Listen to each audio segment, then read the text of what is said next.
입양된 지 10달 만에 생을 마감한 정인이 사건.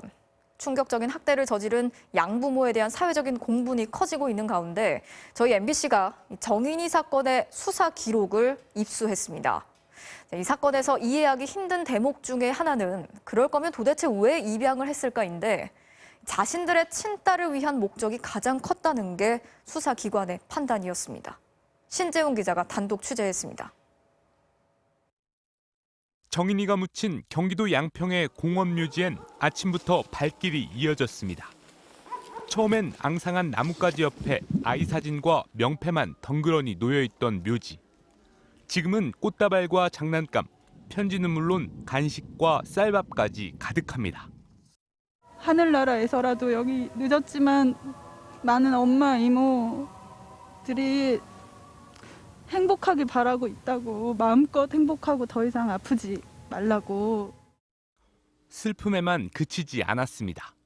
양모가 받을 수 있는 최고의 형벌을 내려달라고. 네, 어제 이제 진정서 제출했고요. 오늘 또 가서 제출을 하려고. MBC는 양부모가 재작년 7월 정인이를 데려오며 입양 기간에 냈던 에세이 내용과 수사 기록을 입수했습니다. 양엄마인 장모 씨는 남편과 연애 시절부터 입양을 계획했으며 종교적인 믿음으로 결정하게 됐다고 적었습니다.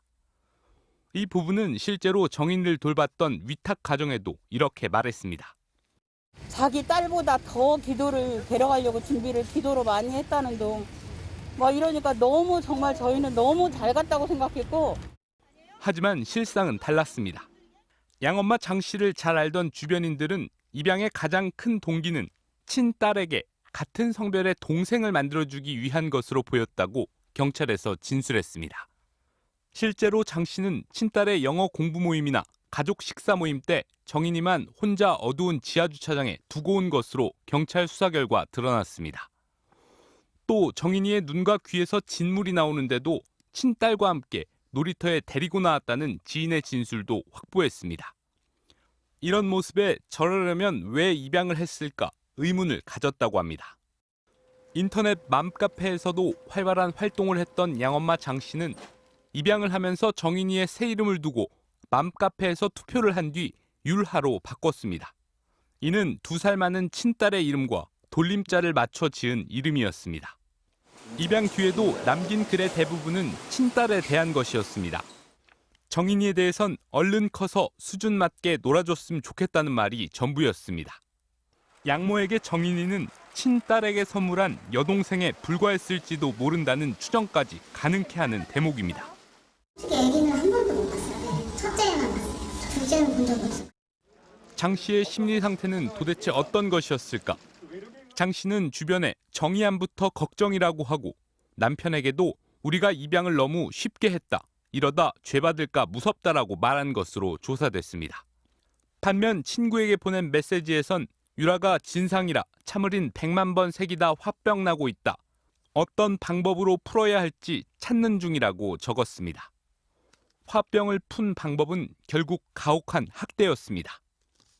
깊숙한 곳에 있는 장기인데 그게 절단이 될 정도였다면 그냥 단순 사고로 보기는 어렵다라는 판단이 듭니다. 수사기관은 이런 정황들을 토대로 장 씨가 입양을 결정한 이유를 이렇게 정리했습니다. 장 씨가 친딸의 성장 과정에서 정서적인 유대관계를 길러주기 위해 터울이 적은 여자아이를 입양하기로 마음먹었다. 그런데 막상 입양을 하고 보니 쉽게 정이 가지 않자 육아 과정에서 스트레스를 받게 됐고 결국 학대하고 방임하게 됐다는 겁니다. 입양 전 환하게 웃던 정인이는 입양 후 팔과 다리가 멍으로 얼룩졌습니다. 숨지기 열흘 전 아마도 억지로 카메라 앞에 나왔을 TV 방송에서는 깡 마르고 검게 변한 얼굴에 미소를 잃어버린 얼굴이었습니다. MBC 뉴스 신재용입니다.